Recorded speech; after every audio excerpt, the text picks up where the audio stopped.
नमः शिवाय। हर हर महादेव। माता पार्वती की जय। प्यारे भक्तों, आज आप सभी श्रवण करेंगे शुक्र प्रदोष की व्रत कथा। हिंदू धर्म में प्रदोष व्रत का विशेष महत्व है। इस बार यह प्रदोष व्रत शुक्रवार को पड़ रहा है, ऐसे में इसे शुक्र प्रदोष व्रत कहा जाएगा। हिंदू पंचांग के अनुसार 13 दिसंबर को शुक्र प्रदोष व्रत रखा जाएगा। इस दिन भगवान शिव जी की पूजा की जाती है। धार्मिक मान्यताओं के अनुसार पूजा करने से कुंडली में शुक्र ग्रह मजबूत होता है, जिससे वैवाहिक जीवन में सुख और धन वैभव की प्राप्ति होती है।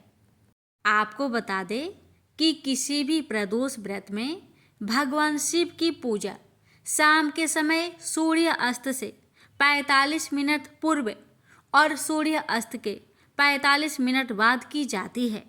जानिए शुक्र प्रदोष व्रत पूजन विधि। शुक्र प्रदोष व्रत करने के लिए त्रयोदशी के दिन सूर्य उदय से पहले उठ जाए, स्नान करने के बाद साफ हल्के सफ़ेद या गुलाबी कपड़े पहने और शुक्र प्रदोष व्रत का संकल्प लें। उसके बाद बेलपत्र, अक्षत, दीप, धूप, गंगाजल आदि से भगवान शिव की पूजा करें। इस व्रत में भोजन ग्रहण नहीं किया जाता, इसलिए निराहार रहे और केवल जल का ही सेवन करें। पूरे दिन का उपवास रखने के बाद सूर्य अस्त से थोड़ी देर पहले दोबारा से स्नान करें। शाम के समय प्रदोष काल में उत्तर पूर्व की दिशा में मुख करके कुशा के आसन पर बैठ जाए।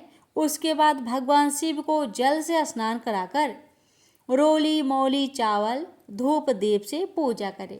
भगवान शिव को चावल की खीर और फल अर्पण करें। आखिरी में ओम नमः शिवाय मंत्र का 108 बार जाप करें। प्यारे भक्तों, कहते हैं कि प्रदोष व्रत की पूजा में कभी भी काले रंग के वस्त्र धारण करके ना बैठना चाहिए।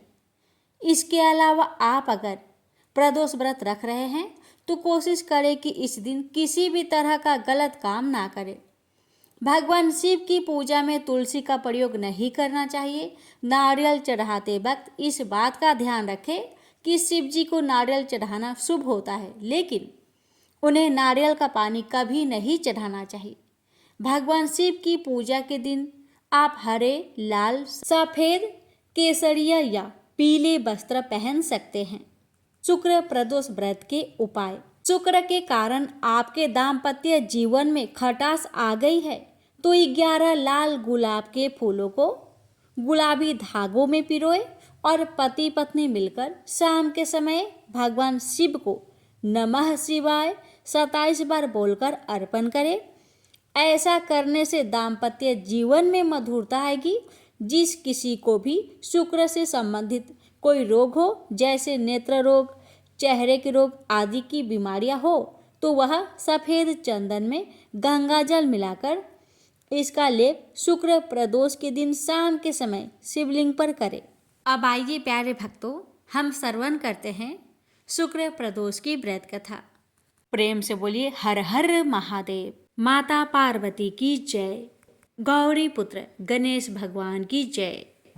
एक नगर में 3 मित्र रहते थे, राजकुमार, ब्राह्मण कुमार और तीसरा धनिक पुत्र। राजकुमार और ब्राह्मण कुमार विवाहित थे। धनिक पुत्र का विवाह हो गया था, लेकिन गौना शेष था। एक दिन तीनों मित्र स्त्रियों की चर्चा कर रहे थे। ब्राह्मण कुमार ने स्त्रियों की प्रशंसा करते हुए कहा, नारीहीन घर भूतों का डेरा होता है। धनिक पुत्र ने यह सुना तो तुरंत ही उसने अपनी पत्नी को लाने का निश्चय कर लिया।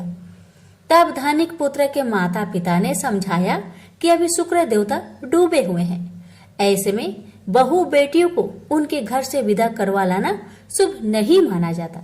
लेकिन धनिक पुत्र ने एक नहीं सुनी और ससुराल पहुंच गया। ससुराल में भी उसे मनाने की कोशिश की गई, लेकिन वो जीत पर अड़ा रहा और कन्या के माता पिता को उनकी विदाई करनी पड़ी। विदाई के बाद पति पत्नी शहर से निकले ही थे कि बैलगाड़ी का पहिया निकल गया और बैल की टांग टूट गई। दोनों को चोट लगी, लेकिन फिर भी वो चलते रहे। कुछ दूर जाने पर उनका पाला डाकुओं से पड़ा, जो उनका धन लूट ले गए। दोनों घर पहुंचे वह धनिक पुत्र को सांप ने डस लिया। उसके पिता ने वैद्य को बुलाया तो वैद्य ने बताया कि वो 3 दिन में मर जाएगा। जब ब्राह्मण कुमार को यह खबर मिली तो वो धनिक पुत्र के घर पहुंचा और उसके माता पिता को शुक्र प्रदोष व्रत करने की सलाह दी और कहा कि इसे पत्नी सहित वापस ससुराल भेज दो। धनिक ने ब्राह्मण कुमार की बात मानी और ससुराल पहुंच गया, जहां उसकी हालत ठीक होती गई, यानी शुक्र प्रदोष महात्म्य से सभी घोर कष्ट दूर हो गए। इस दिन कथा सुने अथवा सुनाए तथा कथा समाप्ति के बाद हवन सामग्री मिलाकर 11 या 21 या 108 बार ओम ह्रीं क्लीं नमः शिवाय स्वाहा मंत्र से आहुति दे। उसके बाद शिव जी की आरती तथा प्रसाद वितरित करे। उसके बाद भोजन करे। कहा जाता है कि शुक्रवार को प्रदोष व्रत सौभाग्य और दाम्पत्य जीवन में सुख समृद्धि भर देता है। यही कारण है कि आज के प्रदोष व्रत का काफी खास माना जा रहा है। शुक्रवार के दिन पड़ने वाले इस प्रदोष से सुख समृद्धि मिलती है। प्रेम से बोलिए उमापति शंकर भगवान की जय। स्कंद पुराण में वर्णित एक कथा के अनुसार प्राचीन काल में एक विधवा ब्राह्मणी अपने पुत्र को लेकर भिक्षा लेने जाती थी और संध्या को लौटती थी। एक दिन जब वह भिक्षा लेकर लौट रही थी तो उसे नदी किनारे एक सुंदर बालक दिखाई दिया जो विदर्भ देश का राजकुमार धर्मगुप्त था। शत्रुओं ने उसके पिता को मारकर उसका राज्य हड़प लिया था। उसकी माता की भी मृत्यु अकाल हुई थी। ब्राह्मणी को उस बालक को देखकर बहुत दया आई और उसने उस बालक को अपना लिया और उसका पालन पोषण किया। कुछ समय पश्चात ब्राह्मणी दोनों बालक के साथ देवयोग से देव मंदिर में गई। वहां उनकी भेंट ऋषि सांडल्य से हुई। ऋषि सांडल्य ने ब्राह्मणी को बताया कि जो बालक उन्हें मिला है वह विदर्भ देश का राजा का पुत्र है जो युद्ध में मारे गए थे और उनकी माता को ग्रह ने अपना भोजन बना लिया था। ऋषि सांडल्य ने ब्राह्मणी को प्रदोष व्रत करने की सलाह दी। ऋषि आज्ञा से दोनों बालकों ने भी प्रदोष व्रत करना शुरू कर दिया। एक दिन दोनों बालक वन में घूम रहे थे, तभी उन्हें कुछ गंधर्व कन्याएं नजर आई। ब्राह्मण बालक तो घर लौट आया, किंतु राजकुमार धर्मगुप्त अंशुमति नाम की गंधर्व कन्या से बात करने लगे। गंधर्व कन्या और राजकुमार एक दूसरे पर मोहित हो गए। कन्या ने विवाह हेतु राजकुमार को अपने पिता से मिलवाने के लिए बुलवाया। दूसरे दिन जब वह पुनः गंधर्व कन्या से मिलने आया तो गंधर्व कन्या के पिता ने बताया कि वह विदर्भ देश का राजकुमार है। भगवान शिव की आज्ञा से गंधर्व राज ने अपनी पुत्री का विवाह राजकुमार धर्मगुप्त से करवाया। इसके बाद राजकुमार धर्मगुप्त ने गंधर्व सेना की सहायता से विदर्भ देश पर पुनः आधिपत्य प्राप्त किया। यह सब ब्राह्मणी और राजकुमार धर्मगुप्त के प्रदोष व्रत करने का फल था। स्कंद पुराण के अनुसार जो भक्त प्रदोष व्रत के दिन शिव पूजा के बाद एकाग्र होकर प्रदोष व्रत कथा सुनता या पढ़ता है उसे 100 जन्मों तक कभी दरिद्रता नहीं होती। प्रेम से बोलिए उमापति शंकर भगवान की जय। एक समय की बात है कि बहुत वर्ष पूर्व ऋषि मुनि भगवान को पाने के लिए कठोर तपस्या करते थे। यह तपस्या कैसी रहती थी?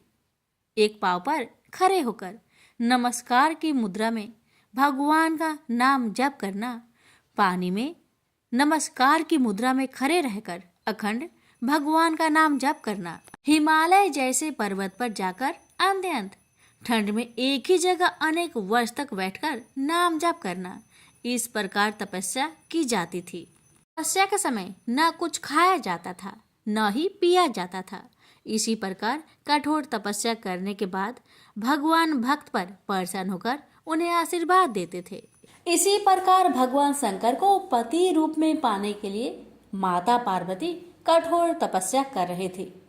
तपस्या के समय वह भगवान के चिंतन में ध्यान मग्न बैठी थी। उनकी तपस्या पूर्ण होने ही वाली थी कि उसी समय उन्हें एक बालक के डूबने की चीख सुनाई दी। माता तुरंत उठकर वहां पहुंची। उन्होंने देखा एक मगरमच्छ बालक को पानी के अंदर खींच रहा है। वह बालक अपने प्राण बचाने के लिए बहुत प्रयास कर रहा था तथा मगरमच्छ उसे खाने का प्रयास कर रहा था। अंततः करुणामयी माता पार्वती को बालक पर दया आई।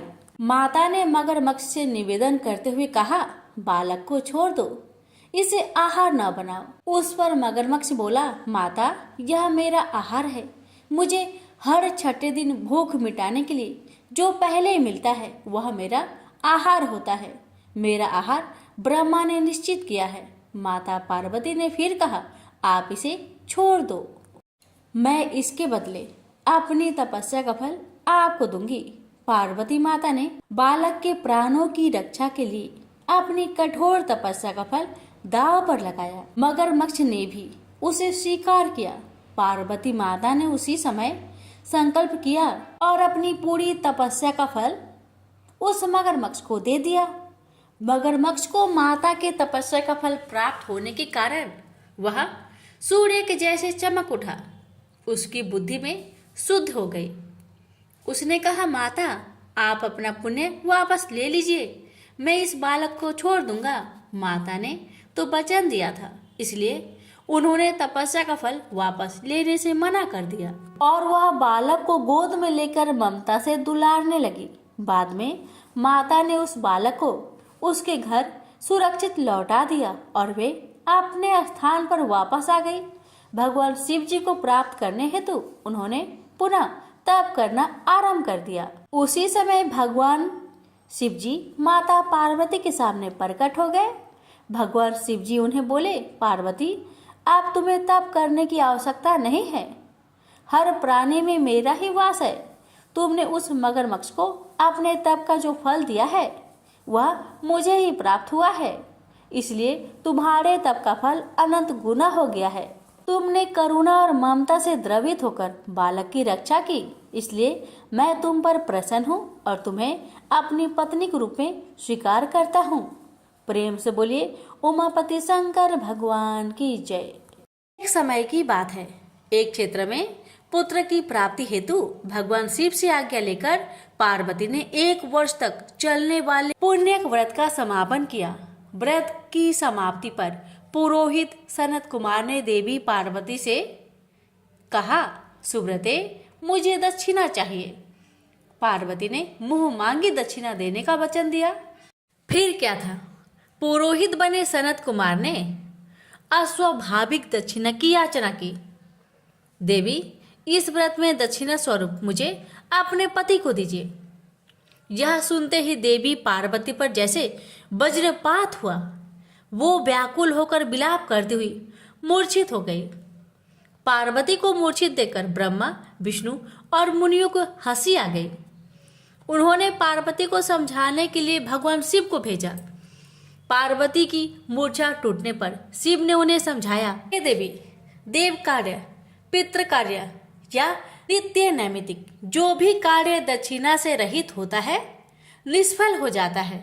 उस कर्म से दाता कालसूत्र नामक नगर में गिरता है। इसके बाद वह दीन होकर शत्रुओं से पीड़ित होता है। ब्राह्मण को संकल्प की हुई दक्षिणा उस समय न देने से वह बढ़कर कई गुना हो जाती है। भगवान विष्णु और ब्रह्मा ने पार्वती से धर्म रक्षा के लिए अनुरोध किया। धर्म ने भी समझाया, देवताओं ने भी कहा, मुनियों ने भी दक्षिणा देने की प्रेरणा दी, फिर भी पार्वती चुप रही। तब सनत कुमार ने कहा, हे शिवे, या तो आप मुझे दक्षिणा में अपने पति को प्रदान कीजिए या अपने दीर्घकालीन कठोर तप का फल भी त्याग दीजिए। इस महान कर्म की दक्षिणा न मिलने पर मैं इस दुर्लभ कठोर व्रत का फल ही नहीं, आपके समस्त कर्मों का फल भी प्राप्त कर लूंगा। उद्गन होकर पार्वती ने कहा, पति से वंचित हो जाने वाले कर्म से क्या लाभ? दक्षिणा देने तथा धर्म और पुत्र की प्राप्ति से मेरा क्या हित होगा?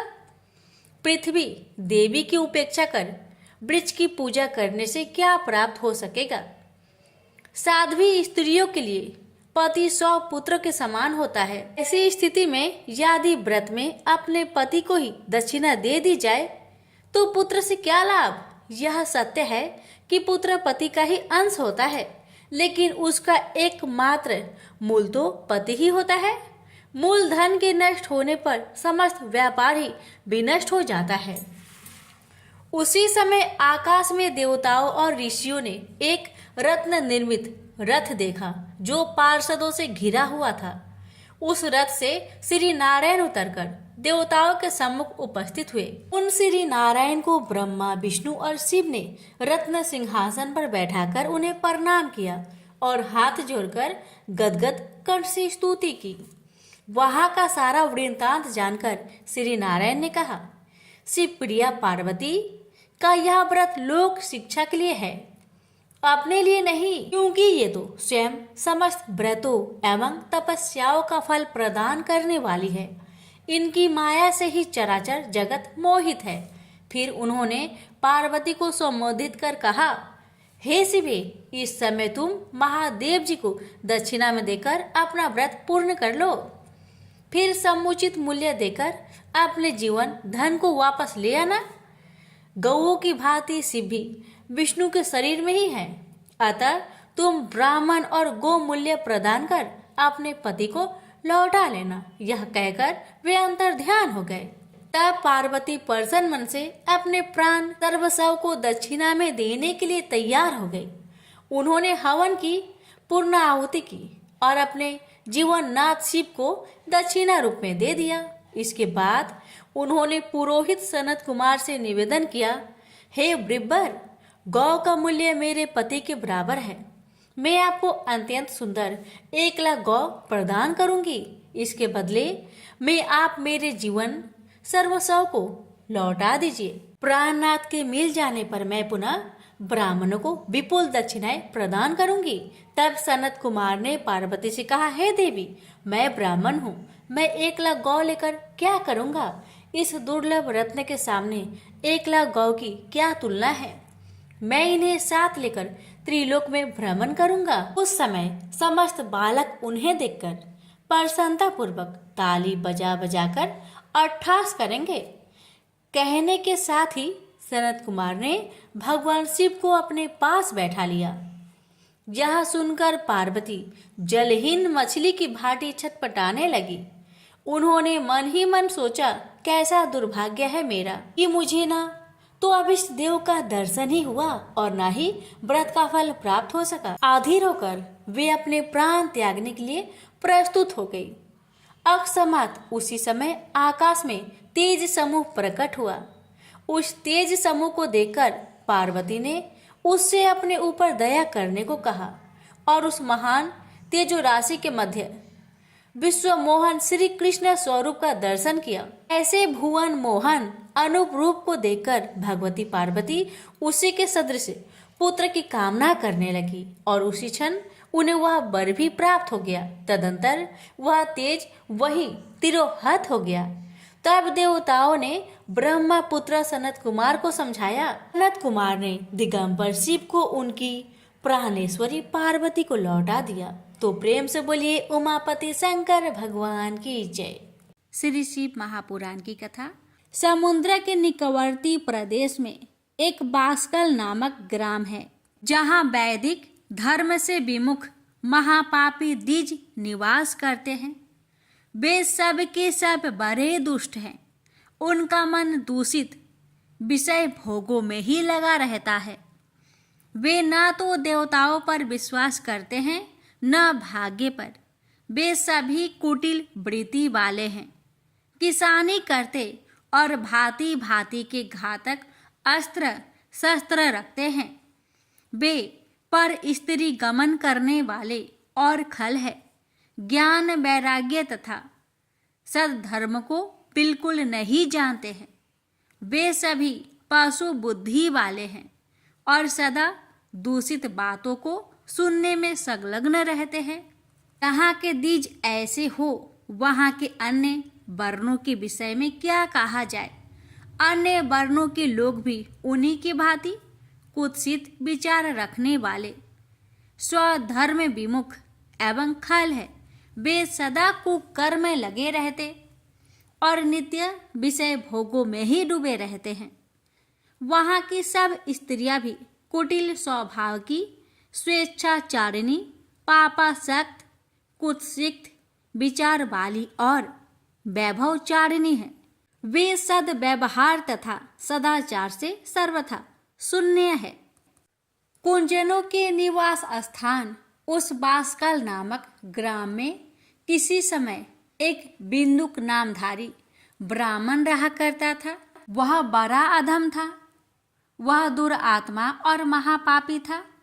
यद्यपि उसकी स्त्री बड़ी सुंदर थी तो भी वह कुमार्ग पर ही चलता था।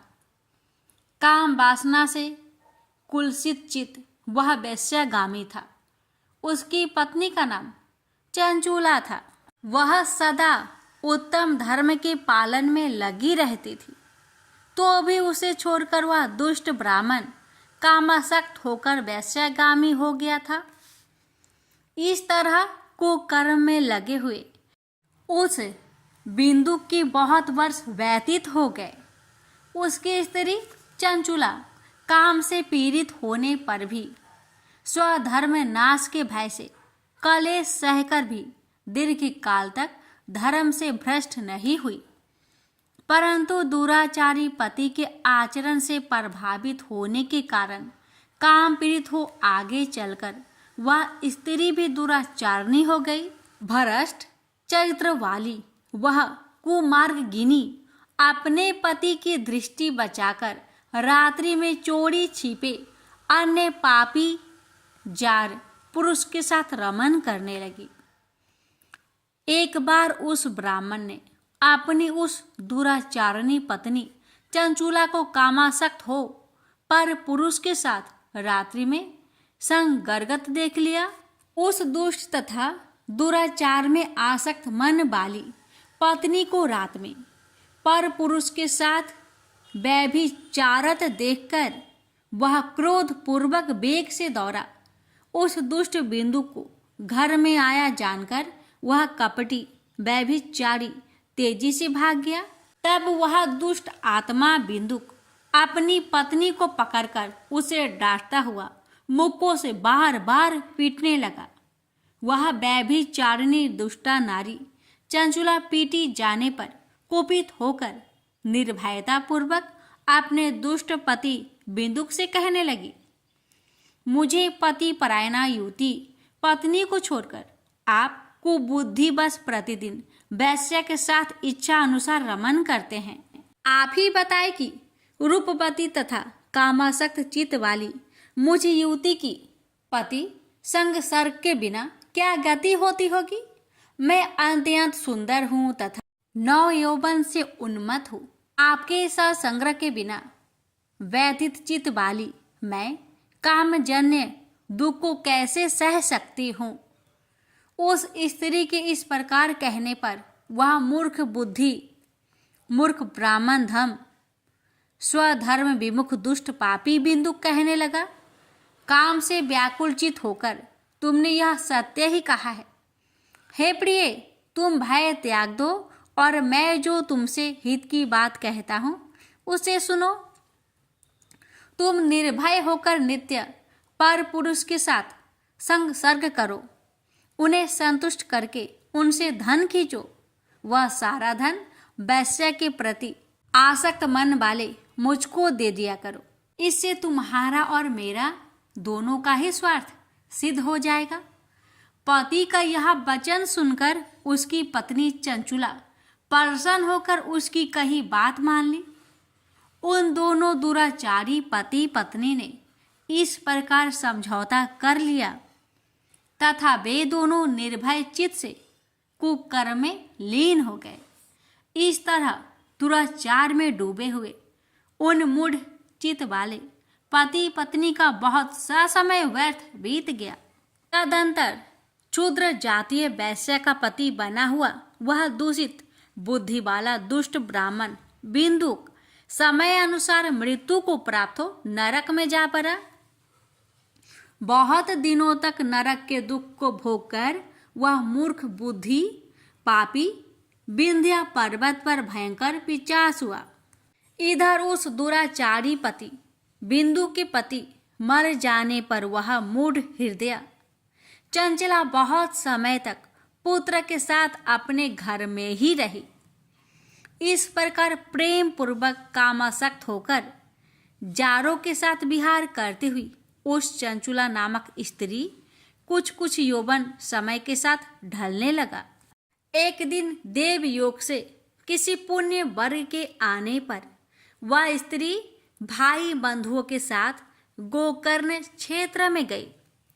तीर्थ यात्रियों के संग से उसने भी उस समय जाकर किसी तीर्थ के जल में स्नान किया। फिर वह साधारणतया मेला देखने की दृष्टि से बंधुजनों के साथ यत्र तत्र घूमने लगी। घूमती घामती किसी देव मंदिर में उसने एक देवयज्ञ ब्राह्मण के मुख से भगवान शिव की परम पवित्र एवं मंगलकारिणी उत्तम पौराणिक कथा सुनी। कथावाचक ब्राह्मण कह रहे थे कि जो स्त्रियां पर पुरुषों के साथ व्यभिचार करती है वे मरने के बाद जब यमलोक में जाती है तब यमराज के दूत उनकी योनि में तपे हुए लोहे का परीख डालते हैं।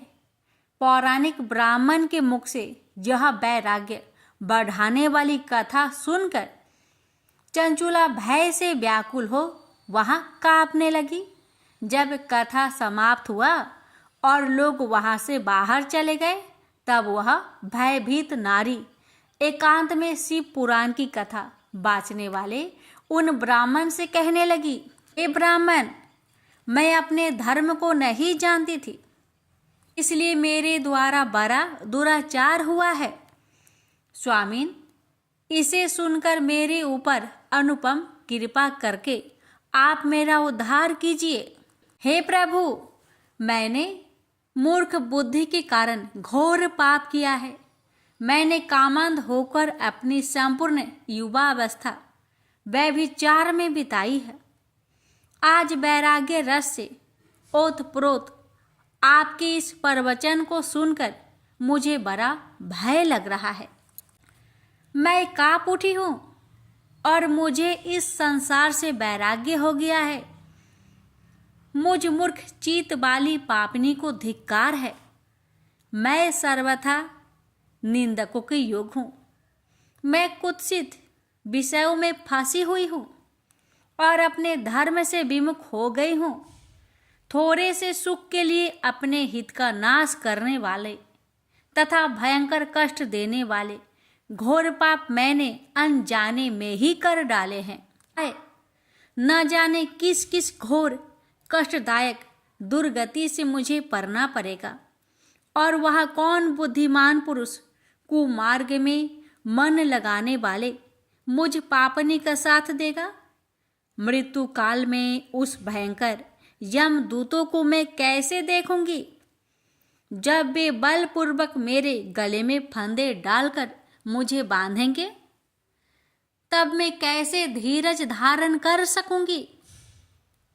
नरक में जब मेरे शरीर के टुकड़े टुकड़े किए जाएंगे उस समय विशेष दुख देने वाली उस महायातना को मैं कैसे सह सकूंगी? दुख और शोक से ग्रास्त होकर मैं दिन में सहज इंद्रिय व्यापार और रात्रि में नींद कैसे प्राप्त कर सकूंगी? हाय, मैं मर गई, मैं जल गई, मेरा हृदय विदीर्ण हो गया और मैं सब प्रकार से नष्ट हो गई, क्योंकि मैं हर तरह से पाप में ही डूबी रही हूँ। हाय विधाता, मुझ पापिनी को आपने हठात ऐसी दुर्बुद्धि क्यों दे दी जो सभी प्रकार का सुख देने वाले स्वधर्म से दूर कर देती है? हे द्विज, शूल से विधा हुआ व्यक्ति ऊंचे पर्वत शिखर से गिरने पर जैसा घोर कष्ट पाता है उससे भी करोड़ गुना कष्ट मुझे है। सैकड़ों अश्वमेध करके अथवा सैकड़ों वर्षों तक गंगा स्नान करने पर भी मेरे घोर पाप की शुद्धि संभव नहीं दिखती। मैं क्या करूं? कहाँ जाऊं और किसका आश्रय लूं? मुझ नरक गामिनी की इस संसार में कौन रक्षा करेगा? हे ब्राह्मण, आप ही मेरे गुरु हैं, आप ही मेरे माता और आप ही मेरे पिता हैं। आपकी शरण में आई हुई मुझ दीन अबला का उद्धार कीजिए, उद्धार कीजिए। इस प्रकार खेद और वैराग्य से युक्त हुई चंचला उस ब्राह्मण के चरणों में गिर पड़ी। तब उन बुद्धिमान ब्राह्मणों ने कृपा पूर्वक उसे उठाकर इस प्रकार कहा, सौभाग्य की बात है कि भगवान शंकर की कृपा से शिव पुराण की इस वैराग्य युक्त तथा श्रेष्ठ कथा को सुनकर तुम्हें समय पर चेत हो गया है। हे ब्राह्मण पत्नी, तुम डरो मत, भगवान शिव की शरण में आओ। शिव की कृपा से सारा पाप तत्काल नष्ट हो जाता है। मैं तुमसे भगवान शिव की कीर्ति कथा से युक्त उस परम वस्तु का वर्णन करूंगा जिससे तुम्हें सदा सुख देने वाली उत्तम गति प्राप्त होगी। शिव की उत्तम कथा सुनने से ही तुम्हारी बुद्धि इस तरह पश्चाताप से युक्त एवं शुद्ध हो गई है। साथ ही तुम्हारे मन में विषयों के प्रति वैराग्य हो गया है। पश्चाताप ही पाप करने वाले पापियों के लिए सबसे बड़ा प्रायश्चित है। सत्पुरुषों ने सबके लिए पश्चाताप को ही समस्त पापों का शोधक बताया है। पश्चाताप से ही पापों की शुद्धि होती है। जो पश्चाताप करता है वह वास्तव में पापों का प्रायश्चित करता है, क्योंकि सत्पुरुषों ने समस्त पापों की शुद्धि के लिए जैसे प्रायश्चित का उपदेश दिया है वह सब पश्चाताप से संपन्न हो जाते हैं। जो पुरुष विधि पूर्वक प्रायश्चित करके निर्भय हो जाते हैं पर अपने कुकर्म के लिए पश्चाताप नहीं करता, उसे प्राय उत्तम गति नहीं प्राप्त होती। परंतु जिसे अपने कुकृत्य पर हार्दिक पश्चाताप होता है वह अवश्य उत्तम गति का भागी होता है। इसमें संशय नहीं है। इस शिव पुराण की कथा सुनने से जैसे चित्त शुद्धि होती है वैसे दूसरे उपाय से नहीं होती। जैसे दर्पण साफ करने पर निर्मल हो जाता है, उसी प्रकार इस शिव पुराण की कथा से चित्त अत्यंत शुद्ध हो जाता है। इसमें संशय नहीं है। मनुष्य के शुद्ध चित्त में जगदम्बा पार्वती सहित भगवान शिव विराजमान रहते हैं। इससे वह विशुद्ध आत्मा पुरुष श्री सांब सदा शिव के परम पद को प्राप्त होता है। इस प्रकार यह कथा रूपी साधन सभी प्राणियों के लिए उपकारी है और इसी कारण महादेव जी ने इसको आग्रह पूर्वक प्रकट किया है। इस कथा से भगवान उमापति का ध्यान सिद्ध हो जाता है। उस ध्यान से परम ज्ञान और उससे मोक्ष की प्राप्ति निश्चय ही होती है। भगवान शंकर के ध्यान मग्न हुए बिना भी यदि कोई इस कथा को मात्र सुनता है वह दूसरे जन्म में भगवान के ध्यान को सिद्ध कर परम पद को पा लेता है। इस कथा के श्रवण से भगवान शंकर के ध्यान को प्राप्त कर पश्चाताप करने वाले पापी पुरुष सिद्धि को प्राप्त हो गए हैं। इस उत्तम कथा का श्रवण समस्त मनुष्यों के लिए कल्याण का बीज है, अतः यथोचित शास्त्रोक्त मार्ग से इसकी आराधना अथवा सेवा करनी चाहिए। यह कथा श्रवण भाव बंधन रूपी रोगों का नाश करने वाला है। भगवान शिव की कथा को सुनकर फिर अपने हृदय में उनका मनन एवं निधि ध्यानासन करने से पूर्णतया चित्त शुद्धि हो जाती है। चित्त शुद्धि होने से महेश्वर की भक्ति अपने दोनों पुत्र ज्ञान और वैराग्य के साथ निश्चय ही प्रकट होती है। तत्पश्चात महेश्वर के अनुग्रह से दिव्य मुक्ति प्राप्त होती है। इसमें संशय नहीं। जो शिव भक्ति से वंचित है उसे पशु समझना चाहिए, क्योंकि उसका चित्त माया के बंधन में आसक्त है। वह निश्चय ही संसार बंधन से मुक्त नहीं हो पाता। हे ब्राह्मण पत्नी, इसलिए तुम विषयों से मन को हटा लो और भक्ति भाव से भगवान शंकर की इस परम पावन कथा को सुनो।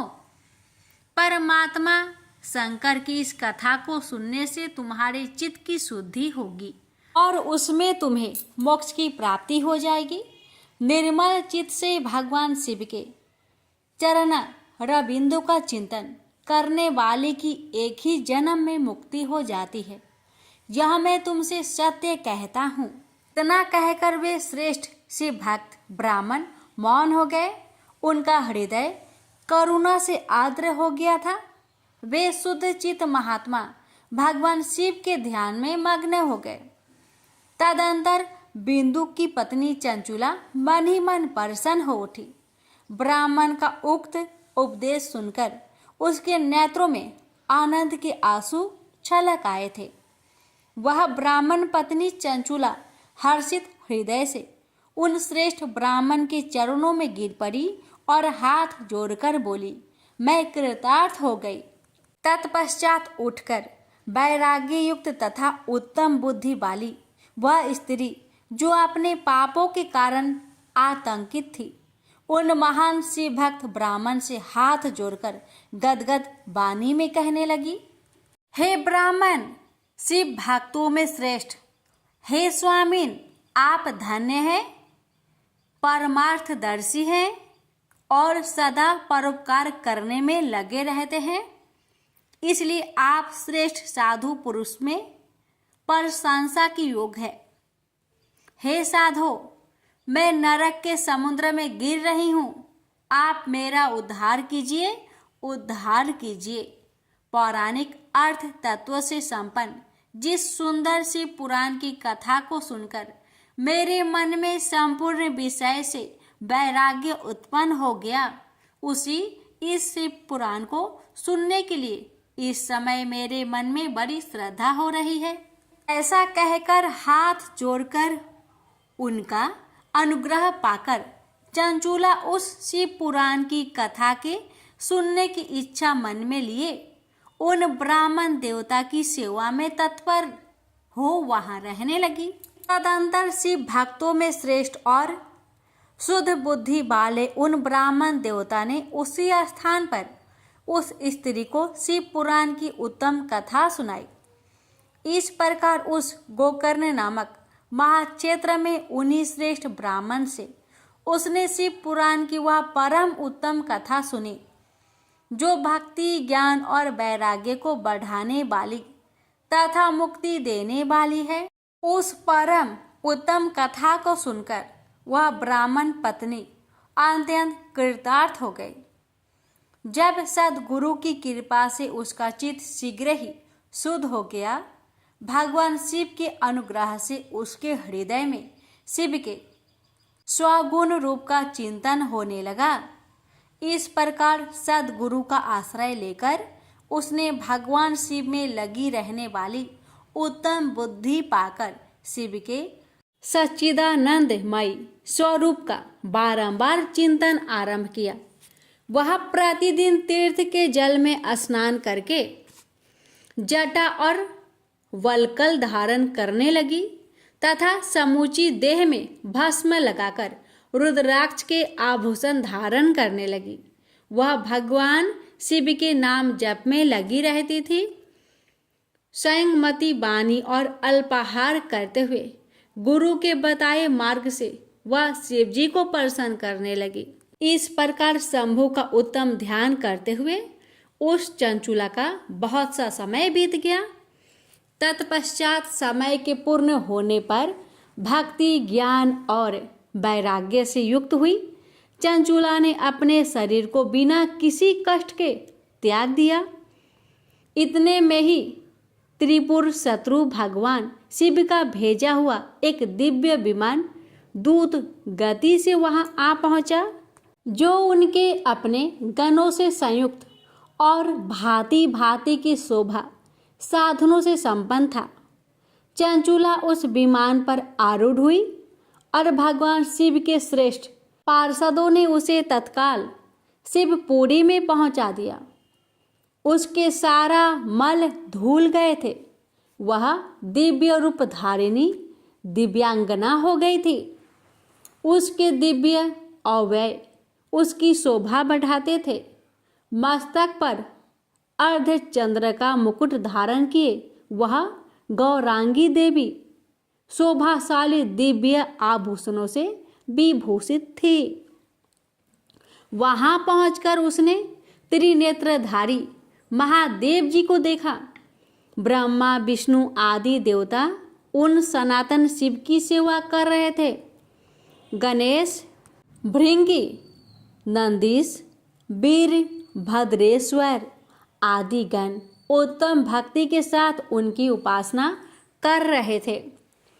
उनकी अंग कांति करोड़ों सूर्य के समान प्रकाशित हो रही थी।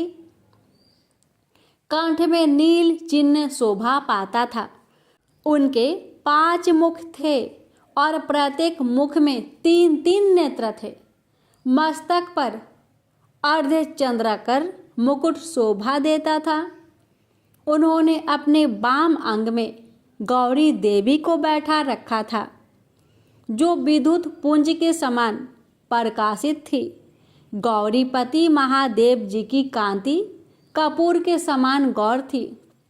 उन्होंने सभी अलंकार धारण कर रखे थे। उनका सारा शरीर श्वेत भस्म से भासित था। शरीर पर श्वेत वस्त्र शोभा पा रहे थे। वे अत्यंत उज्ज्वल वर्ण के थे। इस प्रकार परम उज्ज्वल भगवान शंकर का दर्शन करके वह ब्राह्मण पत्नी चंचुला बहुत प्रसन्न हुई। अत्यंत प्रीति युक्त होकर उसने बड़ी उतावली के साथ भगवान को बारंबार प्रणाम किया।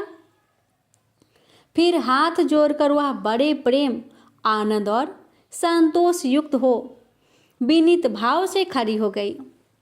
उसके नेत्र से आनंद अश्रुओं की अविरल धारा बहने लगी तथा संपूर्ण शरीर में रोमांच हो गया। उस समय भगवती पार्वती और भगवान शंकर ने उसे बड़ी करुणा के साथ अपने पास बुलाया और सौम्य दृष्टि से उसकी ओर देखा। पार्वती ने तो दिव्य रूप धारिणी बिंदु प्रिया चंचुला को प्रेम पूर्वक अपने सखी बना लिया। वह उस परमानंदन घन ज्योति स्वरूप सनातन धाम में अविरल निवास पाकर दिव्य सौख्य से संपन्न हो अक्षय सुख का अनुभव करने लगी।